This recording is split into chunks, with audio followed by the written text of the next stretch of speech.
ইতিমধ্যে আপনারা জানতে পেরেছেন যে সচিবালয়ে যেগুলো আমলারা যেগুলো কাজ করত আজ পর্যন্ত তারা সবাই স্ট্রাইক ঘোষণা করেছে।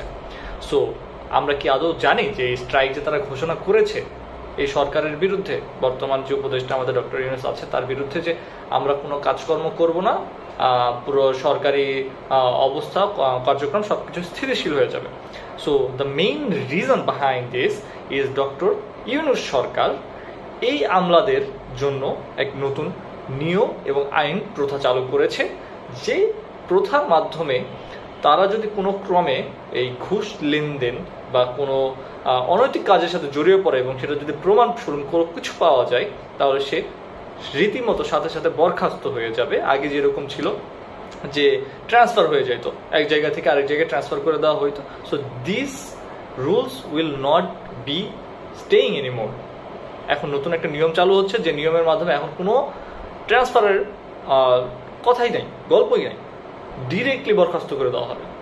এবং তার জন্য রয়েছে জেল এবং শাস্তি, এগুলো তো আছেই কম্পালসারি।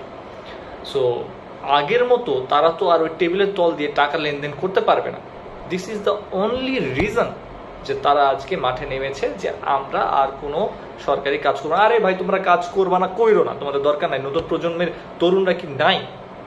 আমি ডক্টর ইউনূস সরকারকে অবশ্যই একটা জিনিস কানে নিতে বলবো, সেটা হচ্ছে এইসব ধামরা বুড়া যেগুলো ঘুষ খেয়ে অভ্যস্ত হয়ে গেছে, তাদের রক্তে ঘুষ ঢুকে গেছে, তারা সহজে ছাড়তে পারবে না এই অভ্যাস।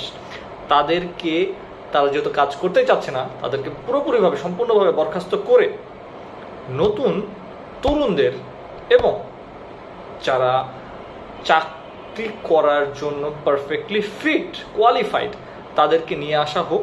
এবং এই 18 লাখ যে তরুণ এখনও বেকার অবস্থায় আছে এবং তারা যোগ্য সম্পন্ন, তাদেরকে নিয়ে এসে বসানো হোক এই জায়গাগুলোতে।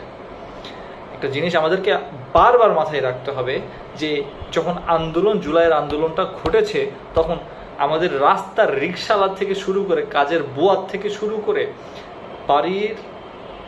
বাড়ির দারোয়ান পর্যন্ত এই জুলাইয়ের গণঅভ্যুত্থান আন্দোলনের সাথে জড়িত ছিল, কিন্তু আমলারা কখনোই ছিল না, কারণ আমলাদের ঘুষের ব্যবসা তখনও চলতেছিল রমরমাভাবে। সুতরাং ডক্টর ইউনূস আরেকটা জিনিস তাদেরকে ভালোভাবে জানিয়ে দিয়েছে, যে আমলা আপনারা যারা আছেন তারা জনগণের স্যার নন, আপনারা হচ্ছে জনগণের চাকর।